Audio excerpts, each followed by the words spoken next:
wonder why Jeep Wranglers hold their value so well? You know, it's always been amazing to me. Whenever I look out there at some of the best value retention, I guess, for vehicles, the Jeep Wrangler is always at the top. And it's funny to me because they get such a bad rap out there, right?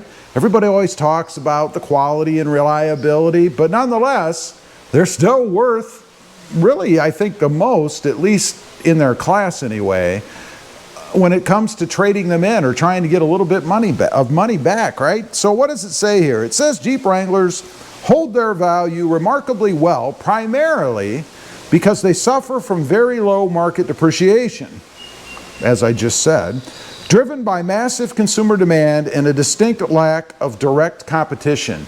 And that might have a lot to do with it. I mean, if you want an open air 4x4 capable vehicle, there's really only the Jeep, right? They consistently rank at or near the top of the automotive industry for 5-year resale value, and they frequently beat nearly every other SUV and truck on the market, retaining a massive percentage of its original sticker price. Again, amazing to me.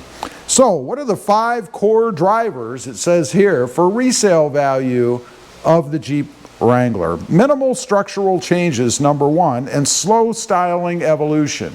That's true. I mean, a Jeep today looks a hell of a lot like a Jeep of yesterday. Timeless design. Unlike typical crossover SUVs that look dated after a 3-year design refresh, Wranglers change their overall aesthetic very slowly. And remember when they actually did change it a bit? They put those square headlights on the front. Huge, huge upheaval about that. Drove people nuts, and I agree. It just didn't look like a Jeep anymore. So they went back to the round headlights, and they remain the same. Long model generations. A Jeep platform generally lasts a decade. The JK generation from 2007 to 2017, and the current JL from 2018 to present. They don't change them. Market impact. Because a 5-year-old Wrangler looks almost identical to a brand new showroom model, older used models remain highly desirable and visually relevant, keeping their prices artificially high. They don't look old. They look the same. And if you take care of them, particularly the paint, and don't do a lot of crazy mods, it's kind of hard to tell one from the other, right? When it comes to different model years. Number 2, a massive multi-generational buyer demand. Everybody wants a Jeep at some point, I'm convinced. In their lives, everybody wants a Jeep. Instant market liquidity. There is an endless supply of buyers waiting for used Wranglers to drop in price. The second buyer pool. Buyers who cannot afford a new $45,000 to $60,000 or more $1,000 Wrangler actively hunt for used models in the $20,000 to $30,000 range. Market impact. The extreme demand creates highly competitive used market, preventing dealerships and private sellers from needing to slash prices to move inventory. Again, they just simply hold their value, even in the used market.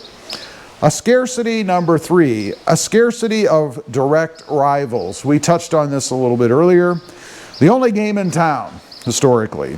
For decades, the Wrangler was the only body-on-frame open-air 4x4 vehicle with completely removable doors and a folding windshield available in North America. It was the only game in town. If you wanted one, that's what you got. Now, the Ford Bronco effect, a competitor. While the introduction of the Ford Bronco injected direct competition into the segment, it actually solidified the overall market demand for rugged, removable top SUVs rather than destroying the Wrangler's residual value. Did that kind of backfire on Ford a little bit? Did they think they were going to come in and kind of grab part of the Jeep? Doesn't seem like they did.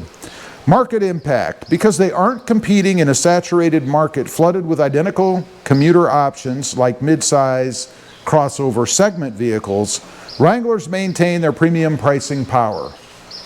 It must be good to be in the Jeep business, I think. Number 4, severe simplicity and mechanical durability. This kind of contradicts the reliability argument, right? Rugged architecture, built with heavy-duty solid axles, a simple transfer case, and robust body-on-frame engineering, Wranglers are mechanically transparent and highly durable. Ease of repair. Even when components wear out, They are incredibly easy and relatively inexpensive to fix or replace compared to complex luxury unibody SUVs. I would say that's definitely true. Market impact. Used buyers are less afraid of higher mileage on a Wrangler because the vehicle's underlying mechanical core is built to take abuse and is cheap to keep alive. Something maybe you don't have to worry about if you're looking for a used Jeep, as long as it's good from the get-go, right? Number 5, cult-like culture and the aftermarket ecosystem. Built-in resale boosters. Wranglers boast the largest aftermarket parts support system in the automotive world. I think that's probably true, although, as I've mentioned before, the Toyota Tacoma, you can see it sitting out there, does rival the Jeep Wrangler a little bit, or the Jeep aftermarket world, I think. Value-adding modifications. While aftermarket modifications technically don't add official book value, high-quality lift kits, upgraded wheels, and rugged bumpers make used Jeeps sell incredibly fast on the private market. It's all about aesthetics and eye appeal sometimes, right? I mean, if you're in the used market, you go out there and there's an all decked out Jeep with bigger tires, a good lift on it, maybe upgraded front and rear bumpers, you're going to want it, right? Market impact. The passionate Jeep culture means owners take immense pride in their vehicles, often maintaining them better than the average commuter car owner. I think that's true. Most people that have Jeeps, especially if you buy it new, tend to take care of them a little bit better because you've got such an investment in it from the beginning, right?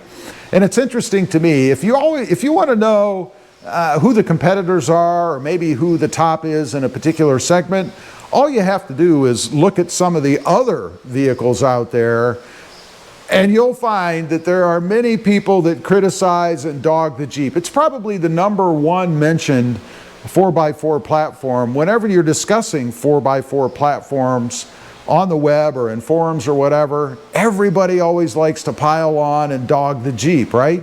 Well, why is that? It's because they are the top dog, right? They don't talk about the ones out there that aren't any good. They talk about the ones that are. Anyway, there's just a few reasons why the Jeep Wrangler remains high when it comes to resale value and low when it comes to depreciation. Leave a comment. Let me know if you have found this. If you've traded off a Jeep recently, were you surprised by how much it was worth, particularly compared to maybe other vehicles that you've traded off in the past? I'd be curious to know. Thanks for watching. Stay safe out there. Bye.